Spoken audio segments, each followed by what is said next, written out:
प्रधानमंत्री नरेंद्र मोदी ने कहा, समय का चक्र घूम रहा है और नया दौर दे रहा है दरवाजे पर दस्तक। देश में मंदिर निर्माण के साथ साथ नए मेडिकल कॉलेज भी बन रहे हैं। वहीं प्रधानमंत्री ने 14,000 परियोजनाओं का किया शुभारंभ। 34 लाख लोगों को मिलेगा रोजगार।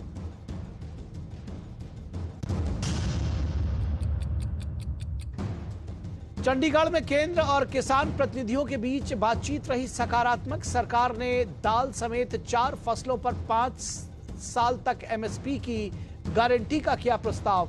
वहीं किसानों ने प्रस्ताव पर आपसी सहमति के बाद फैसला लेने की बात कही।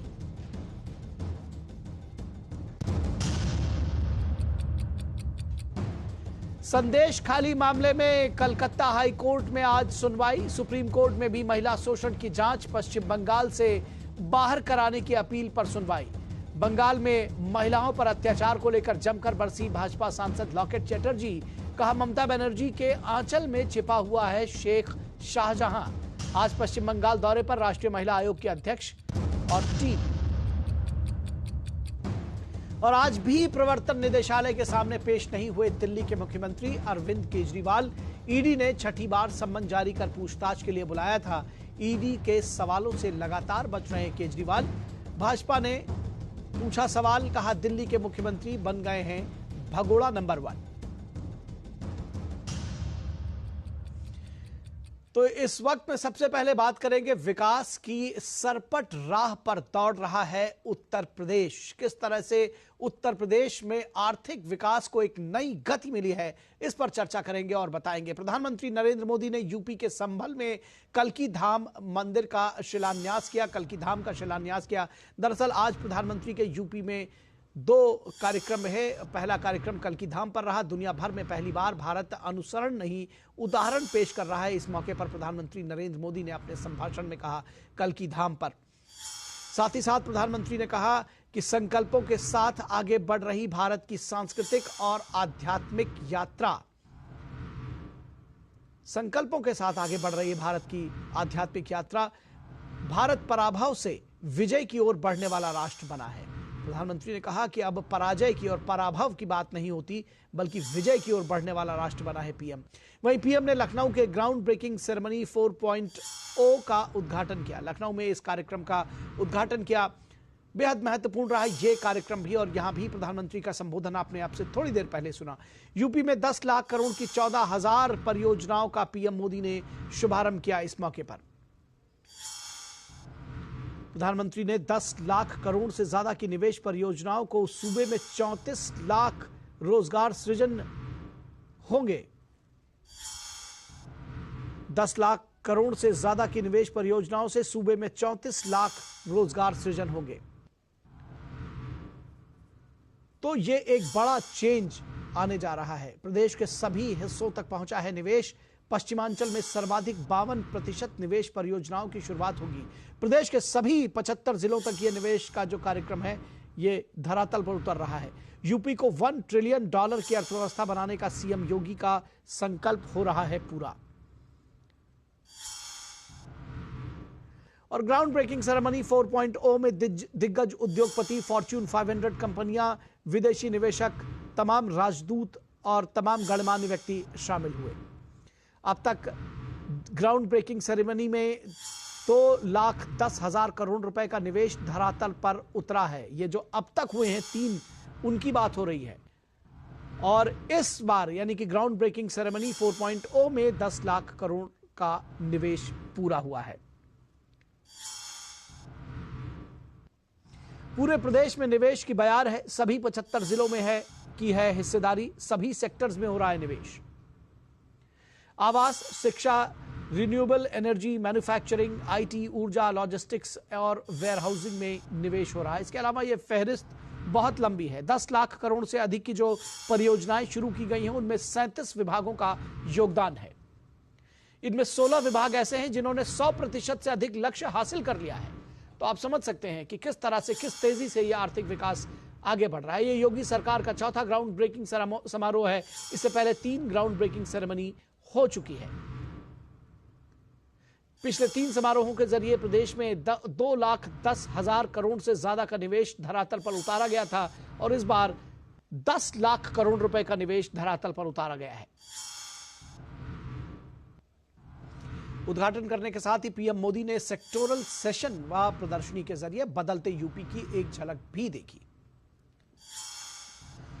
तो सबसे पहले जो संभल में प्रधानमंत्री का आज कार्यक्रम था, उत्तर प्रदेश के संभल में प्रधानमंत्री ने कल्की धाम मंदिर का शिलान्यास किया और प्रधानमंत्री ने इसे देश का सांस्कृतिक पुनर्जागरण काल बताया। क्या कुछ कहा उन्होंने, आइए सुनते हैं। एक के बाद एक ऐसे आध्यात्मिक अनुभव, सांस्कृतिक गौरव के ये पल हमारी पीढ़ी के जीवन काल में इसका आना, इससे बड़ा सौभाग्य क्या हो सकता है। इसी कालखंड में हमने विश्वनाथ धाम के वैभव को काशी की धरती पर देखा है, निखरता हुआ देखा है। इसी कालखंड में हम काशी का कायाकल्प होते देख रहे हैं। इसी दौर में महाकाल के महालोक की महिमा हमने देखी है। हमने सोमनाथ का विकास देखा है, केदार घाटी का पुनर्निर्माण देखा है। हम विकास भी, विरासत भी, इस मंत्र को आत्मसात करते हुए चल रहे हैं।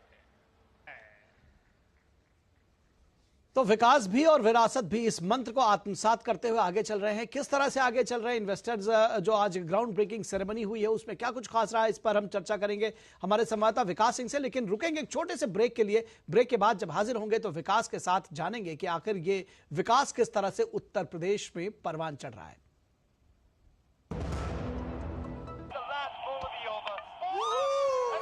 लड्डू हम यहाँ बैठे बैठे पैसे बना सकते हैं। Amazing day. What a match this has been. Cracking shot. And the big.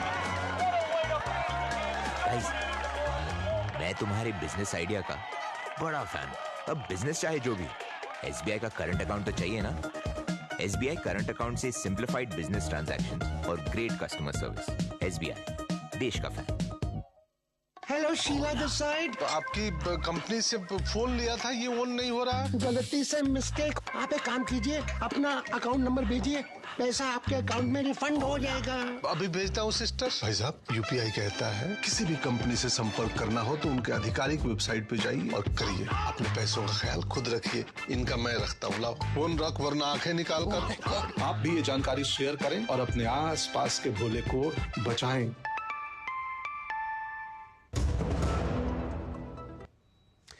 तो उत्तर प्रदेश में निवेश की बहार है और इस पूरी खबर पर बातचीत करने के लिए हमारे साथ हमारे संवाददाता विकास सिंह इस वक्त लखनऊ से जुड़ रहे हैं। विकास, आपसे समझना चाहेंगे, इससे पहले जब इन्वेस्टर समिट होती थी तो बहुत सारा निवेश आता था, बहुत सारे राज्यों में आता था, उत्तर प्रदेश में भी इस तरह से हुआ करता था, लेकिन इनको धरातल पर उतारना ये ऐतिहासिक है। 10 लाख करोड़ का निवेश जो है वो धरातल पर इस बार उतर रहा है और 34 लाख लोगों को नौकरियां, 34 लाख लोगों को रोजगार बल्कि कहा जाए। एक बड़ा इतिहास रचने की राह पर है उत्तर प्रदेश। बिल्कुल सही कह रहे हैं निखिल, ये ऐतिहासिक दिन ही है उत्तर प्रदेश के लिए। और कहेंगे कि इतना बड़ा निवेश जब उतर रहा है तो इस बात में मैं एक शब्द जोड़ना चाहूंगा कि जो कहा जाता है कि जिसकी कल्पना नहीं की जा सकती है उसकी कल्पना वो साकार हो रही है। उत्तर प्रदेश में एक छोटी मोटी बात नहीं है, 10 लाख करोड़ से ज्यादा की परियोजनाएं धरातल पर उतर रही हैं।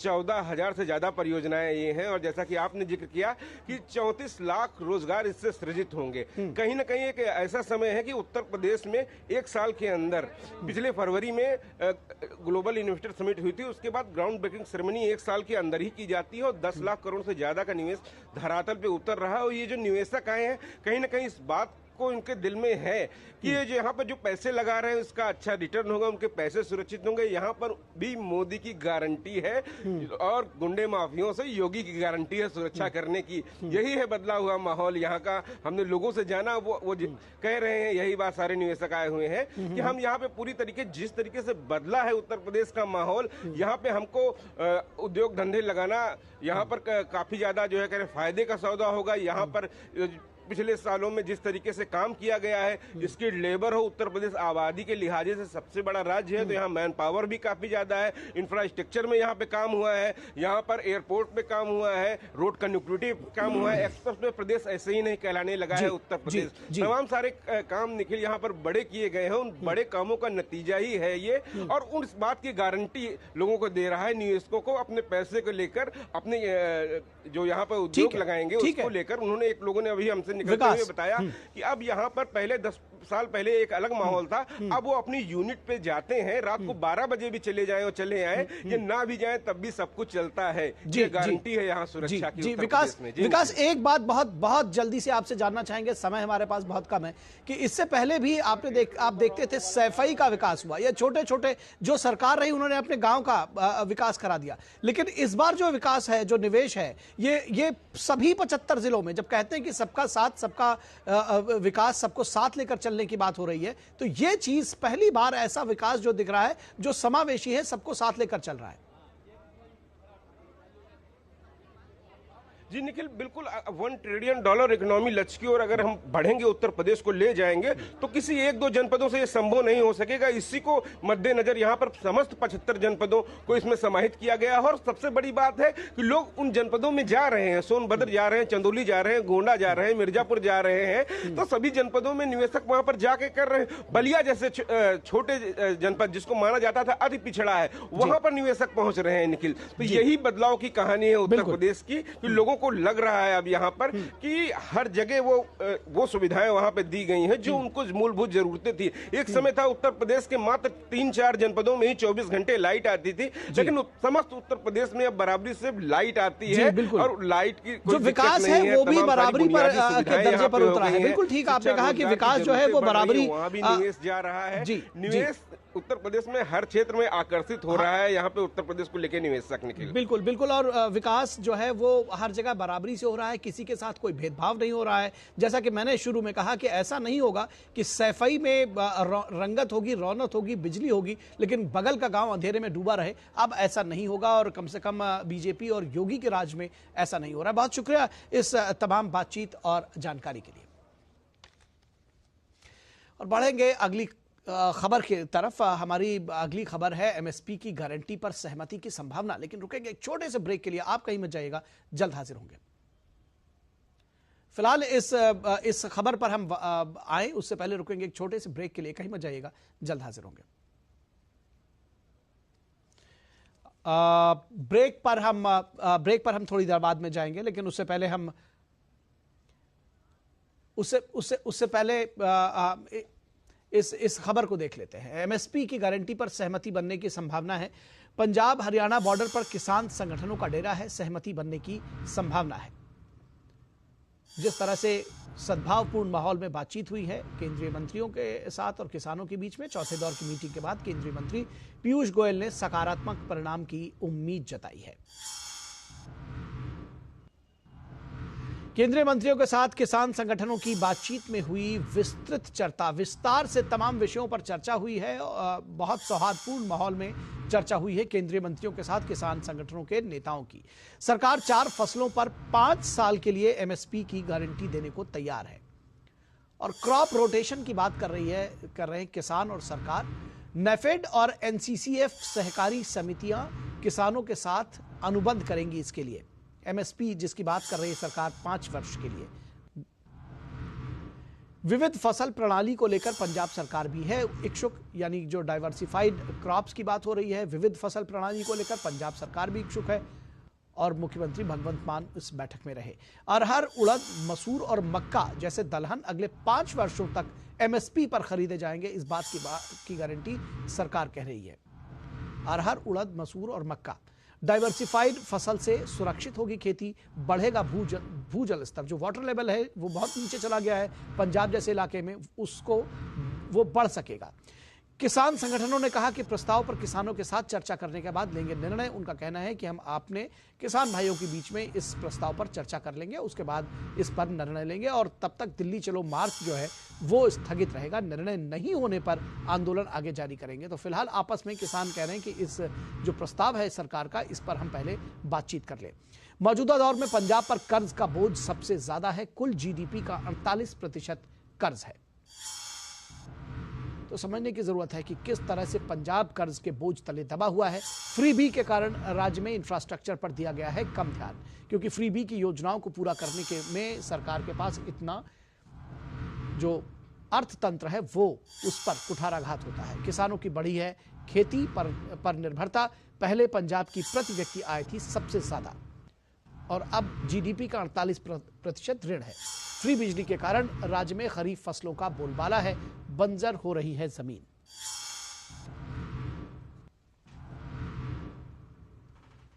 और बिजली सब्सिडी ने राज्य का कर्ज बढ़ाया है। अगले साल 52% इस कर्ज के हो जाने की उम्मीद है।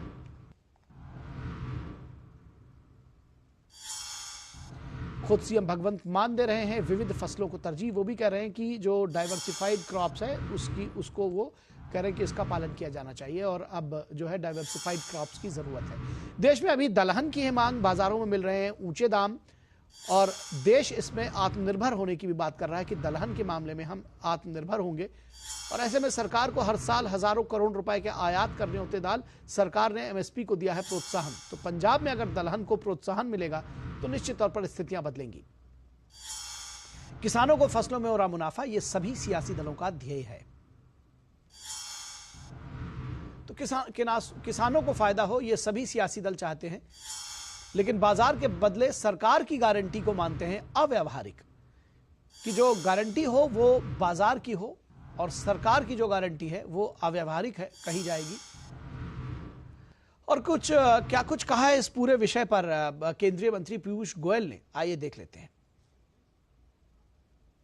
जो किसान अपना क्रॉप डाइवर्सिफाई करके या तो तूर दाल बनाए, उड़द दाल बनाए, मसूर की दाल बनाए या मक्का बनाए, उनको 5 साल के लिए एक कॉन्ट्रैक्ट करके NCCF और NAFED गारंटी करेगा कि अगले 5 साल तक जो भी क्रॉप डाइवर्सिफाई करके ये 4 प्रोडक्ट्स बनाएगा, 4 उत्पादन खेती के करेगा, उसको ये संस्थाएं MSP पर खरीदेगी। कोई क्वांटिटी की लिमिट नहीं होगी। एक पोर्टल बनाया जाएगा। और पंजाब किसान मजदूर संघर्ष कमेटी के महासचिव सरवन सिंह पंधेर ने कहा कि हम सरकार के प्रस्तावों पर चर्चा करेंगे और उस पर राय लेंगे। क्या कुछ कहा, आइए सुनते हैं।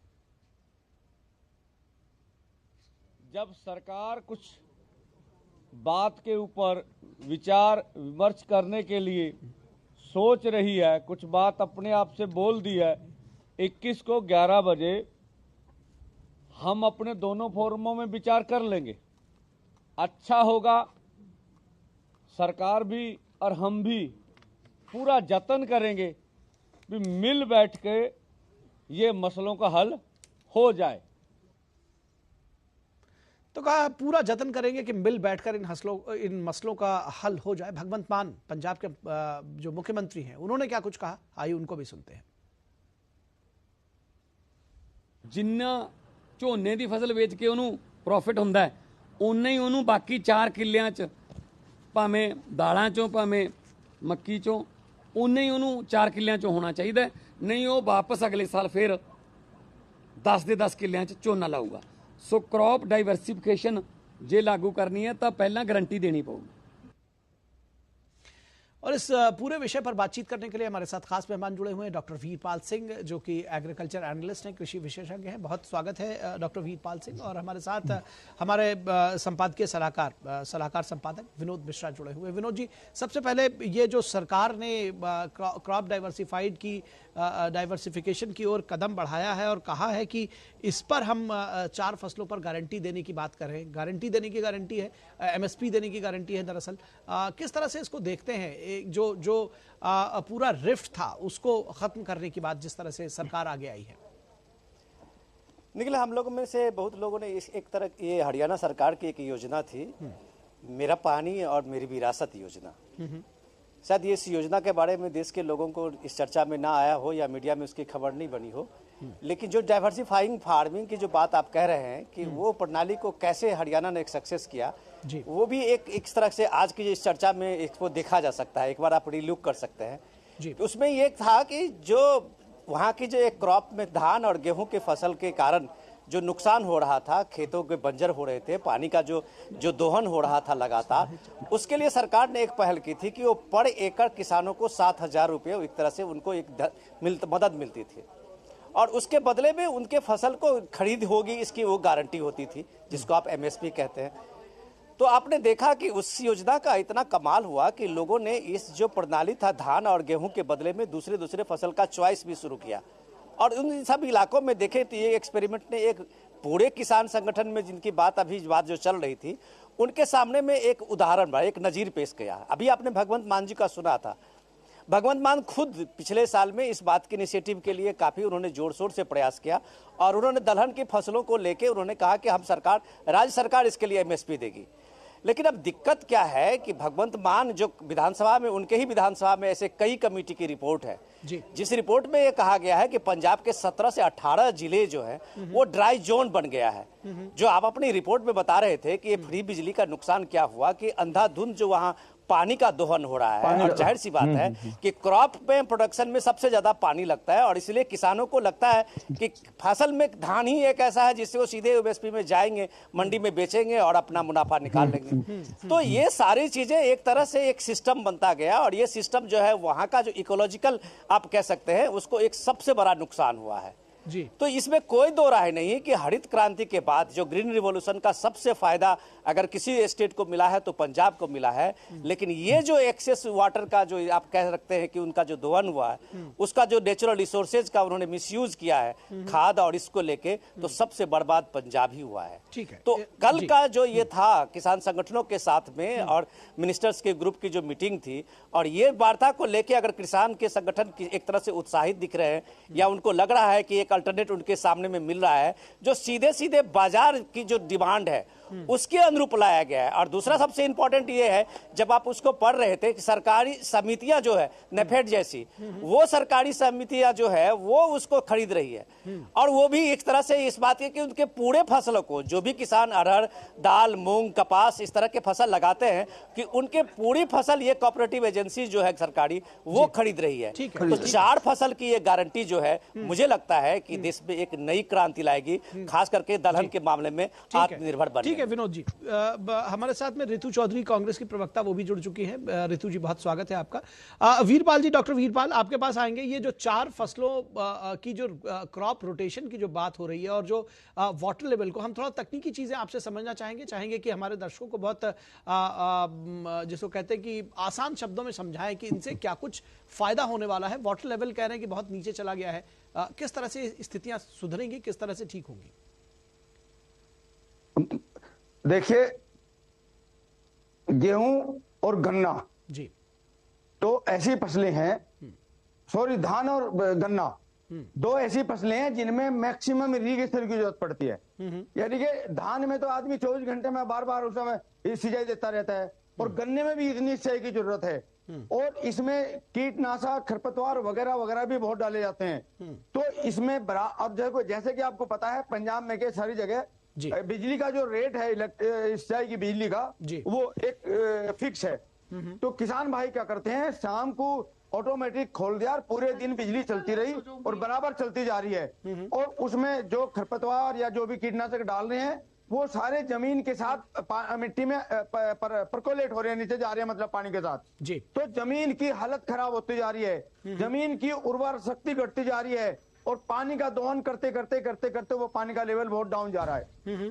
तो अब ये जो दलहनी जो फसलें हमारी, देखिए जैसे कि आपको मालूम भी है, धान से देख लिए 3 गुनी रेट है उसका प्रति कुंटल, हालांकि पैदावार भी कम है, लेकिन उसमें मुश्किल से 2 या 1 इरिगेशन, जैसे मूंग है या मसूर है या और भी जैसा RR है, इनमें अधिक से अधिक 2 और मिनिमम 1 इरिगेशन की जरूरत है। ठीक है, ये बात जी आपकी बात जी कंप्लीट करिए सर जल्दी से जी। हाँ, अब देखो इनमें यदि हल्की सी बारिश होगी तो वो भी आवश्यकता नहीं है, और इनमें खाद और इंसेक्टिसाइड पेस्टिसाइड की भी बहुत कम आवश्यकता है। तो इसलिए सरकार ने क्या सोचा कि भाई ये क्रॉप डाइवर्सिफिकेशन जो है ये करके हमें देश का बहुत जो हम इंपोर्ट कर रहे हैं दालें, उनके ऊपर बचेगा। ये भी एक बहुत बड़ा सवाल है। होंगे दालें इंपोर्ट नहीं करनी पड़ेंगी। और जो सबसे बड़ा आपने जो बात फायदा बताया, जो हम वाटर लेवल की बात कर रहे थे कि कम से कम बहुत कम पानी में इन फसलों की उपज हो सकेगी। आप हमारे साथ बने रहे, हमारे साथ में रितु चौधरी भी जुड़ी हुई है। रितु चौधरी जी, आपको लगता है कि ये जो रास्ता निकाला जा रहा है, इससे कांग्रेस सहमत है? आपको लग रहा है कि एक सही राह पर चल रही है सरकार? देखिए, सरकार बिल्कुल जो है मुद्दे से भटकाने की कोशिश कर रही है। किसान जिस मांग को लेकर आए थे वो मांग न देकर उसको भटका देना कि किसान जो आपने पुरानी कहावत है कि जाना था जापान और पहुंच गए चीन। तो ये तो किसान ही तय करेंगे ना, ये तो किसान ही तय करेंगे ना। नहीं, आप मांग रहे हैं, हम मांग रहे हैं आम, और ये पकड़ा रहे हैं किन्नू। तो वो जो चीज है ना, जो MSP की मांग जो किसान लेकर आए थे, उस मांग पर जो है सरकार को रहना चाहिए, और उसके बारे में उनको जो भी निर्णय है वो लेना चाहिए। ये एक अलग विषय है। इस विषय पर पहले से ही कई सालों से जो है इस पर बहस चल रही है, और इस चीज लेकिन अगर किसान राजी हो रहे हैं तो कांग्रेस को इसमें क्या दिक्कत है? किसानों की तरफ से तो कहा नहीं गया है, किसान तो कह रहे हैं कि विल कम बैक। देखिए, किसान जो है, ये जो मुद्दा है, ये पहले से ही सरकार इसको पहले से ही ये जो है टेबल पर है, और इसके लिए ये उपयुक्त समय नहीं है। आप अभी MSP देने की बात कीजिए। ठीक है, आपकी बात समझ में आ गई, आपकी बात समझ में आ गई। आप कह रही हैं, आपकी बात समझ में आएगी। विनोद जी, मुझे लगातार कहा जा रहा है कि वाइंड अप कर लूं। मैं चाहूंगा कि एक सेंटेंस में जो कांग्रेस की प्रवक्ता ने कहा है, दरअसल किसान अभी वापस लौट कर नहीं आए हैं, लेकिन ये कह रही हैं कि ऐसा नहीं है, और जो मुद्दा है उससे भटकाया जा रहा है। कृपया एक सेंटेंस बोलना चाहूंगा, प्लीज एक सेकंड जी। मैं मैडम को अगर समझा सकूं, मैं बोलना चाह रहा हूं सर, समझाने का वक्त नहीं है विनोद जी, एक सेंटेंस में काउंटर करके बताइए जी। इनको पहले अपने मुख्यमंत्री को समझना चाहिए। इनके मुख्यमंत्री कह रहे हैं क्रॉप डाइवर्सिफिकेशन चाहिए, इनको मालूम ही नहीं है कि मुख्यमंत्री क्या कह रहा है, ये क्या कह रहे हैं। ठीक है, अरे यही तो सारा मलबा गड़बड़ सड़बड़ है कि ये समझ नहीं पा रहे। आपने क्या पूछा, ये क्या विनोद जी आपकी बात रजिस्टर हो गई। डॉक्टर वीरपाल जी जी जी देखिए, सवाल क्या है कि कांग्रेस को ये एक मौका दिख रहा था पार्टी को, और पार्टी को लग रहा था कि जैसे ही ये दिल्ली चलो का उनका ये मोमेंटम बनेगा, ये पूरे देश में इस तरह का एक माहौल बनेगा। जो एक तरह से ये देख रहे थे कि जो ये बता रहे थे कांग्रेस पार्टी की तरफ से था कि जो मोदी की गारंटी है, विकसित भारत की गारंटी के काट में, वो किसान को आगे खड़ा करके उस नैरेटिव पे एक कड़ा प्रहार करेंगे। लेकिन ऐसा होते हुए दिखा नहीं है। आपने देखा कि पंजाब के चीफ मिनिस्टर ये कहीं ना कहीं कांग्रेस की परेशानी की बड़ी वजह हो सकती है जी। ये परेशानी की वजह हो सकती है। फिलहाल हमारे पास आज इस चर्चा पे इतना ही वक्त है। रितु चौधरी जी, बहुत शुक्रिया आपका हमारे साथ जुड़ने के लिए। डॉक्टर वीरपाल आपका, और विनोद मिश्रा जी आपका भी बहुत शुक्रिया हमारे साथ जुड़ने के लिए। इस वक्त में बस इतना ही, इजाजत दीजिए, नमस्कार।